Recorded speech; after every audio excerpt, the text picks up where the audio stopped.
बार पुनः स्वागत है। कल तक हमने अपने आधुनिक भारत के इतिहास के पार्ट 12 तक राजपूत राज्यों को पढ़ लिया था और हम भारत में नवीन राज्यों के उदय की भूमिका को पढ़ रहे थे। उसको ही आगे बढ़ाते हुए आज हम पढ़ने वाले हैं भारत में नवीन राज्यों के उदय में भरतपुर का जाट राज्य। दोस्तों आइए जानते हैं क्या है ये। तो दिल्ली, मथुरा, आगरा में कृषि करने वाले जो जमींदार हुआ करते थे उन्हें जाट कहा जाता था।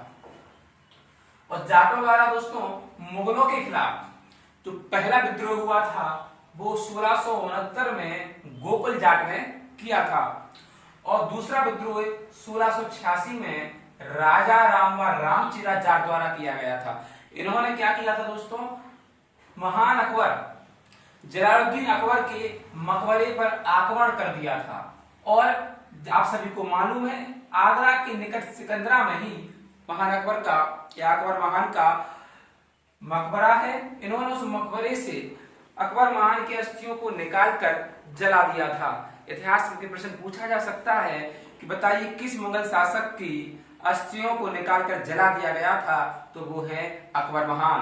भरतपुर शहर की स्थापना चूड़ामन जाट ने की और दोस्तों याद रखें 1695 से 1721 तक स्वतंत्र शासक के रूप में उन्होंने शासन किया। लेकिन 1721 में मुगल सूबेदार जय सिंह ने इन पर आक्रमण कर दिया और भरतपुर में बनाए हुए इनके थीम के लिए पर अधिकार कर लिया।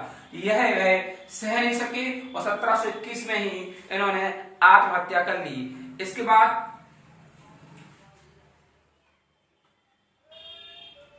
जाटों का नेतृत्व बदन सिंह ने किया और बदन सिंह को ही भरतपुर का वास्तविक संस्थापक माना जाता है। इन्होंने 1721 से 1756 तक शासन किया।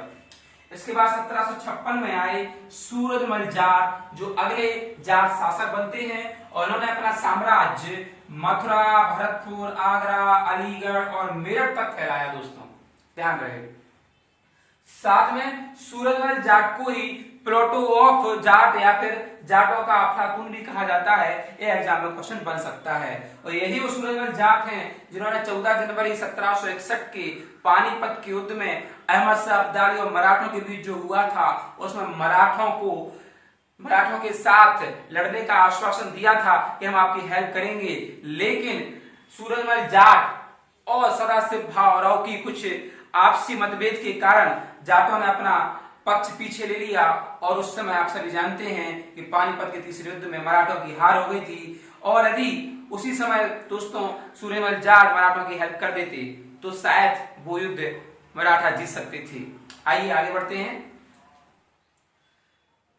1763 में सूरजमल जाट की मृत्यु हो जाती है। इसके बाद जाट साम्राज्य का अंतिम शासक रणधीर सिंह आते हैं और रणधीर सिंह 1805 में दोस्तों अंग्रेजों की अधीनता स्वीकार कर लेते हैं, क्योंकि 1803 में अंग्रेजों ने दिल्ली को अधीन कर लिया था। उसके बाद 1805 में रणधीर सिंह भी अंग्रेजों की अधीनता स्वीकार कर लेते हैं और जाट साम्राज्य पूरा का पूरा अंग्रेजों के अधीन हो जाता है। तो आप देख रहे हैं दोस्तों कैसे धीरे धीरे करके अंग्रेज प्रत्येक राज्य को अपने अधीन करते जा रहे हैं। आइए आगे बढ़ते हैं। इसके बाद हम पढ़ते हैं Rohilkhand. Exam point of view से ज्यादा महत्वपूर्ण नहीं है, इसलिए कुछ मुख्य बातें ही हमने यहाँ पर लिखी हुई है। याद रहे गंगा घाटी के आसपास के प्लेन क्षेत्र को ही रोहिलखंड कहा जाता है और रोहिलखंड का संस्थापक माना जाता है बीर दाऊद। दोस्तों एक अफगानी था और इसका संघर्ष चलता रहा। एक स्वतंत्र रोहिलखंड की स्थापना तो की, लेकिन इसका संघर्ष चलता रहा। इसका संघर्ष दिल्ली से चलता रहा, अवध से चलता रहा, जाटों एवं मराठों से चलता रहा। और इसी बीच 1774 में मीरठपुर कटरा का युद्ध होता है जो उस समय के रोहिलखंड के शासक हाफिज रहमत खान और शुजाउद्दौला जो अवध का नवाब था उनके बीच होता है। ध्यान रहे अवध के नवाब शुजाउद्दौला को बंगाल के प्रथम गवर्नर जनरल वारेन हेस्टिंग्स ने हेल्प की थी और इसकी हेल्प की वजह से रोहिलखंड का अधिकांश भाग दोस्तों शुजाउद्दौला ने जीत लिया था। साथ में जो शेष बचा भाग था रोहिलखंड का वो रामपुर रियासत के नाम से जाना जाने लगा उसके बाद। और बाद में रियासत भी अंग्रेजों के अधीन हो गई और यहाँ से रोहिलखंड साम्राज्य भी पूरा पूरा अंग्रेजों के कब्जे में चला जाता है। इसके बाद इसी रिदम में लेते हैं दोस्तों बंगस पठान। बंगस पठान के एग्जाम पॉइंट ऑफ व्यू से बहुत कम महत्वपूर्ण है, ना कि बराबर, बट हमारा रिदम चल रहा है इसलिए उसको मैंने ले लिया है। आइए इनका क्षेत्र अलीगढ़, कानपुर, फर्रुखाबाद जो उत्तर प्रदेश के क्षेत्र हैं यहाँ तक इनका रहा और इनके संस्थापक थे मोहम्मद खां बंगस। ध्यान रखेंगे। और इनका शासन दोस्तों लंबा नहीं चला क्योंकि 1728 में बुंदेलखंड के राजा छत्रसाल ने मराठा साम्राज्य के पेशवा बाजीराव फर्स्ट की हेल्प से बंगसों पर आक्रमण कर दिया और उन्हें पराजित कर दिया।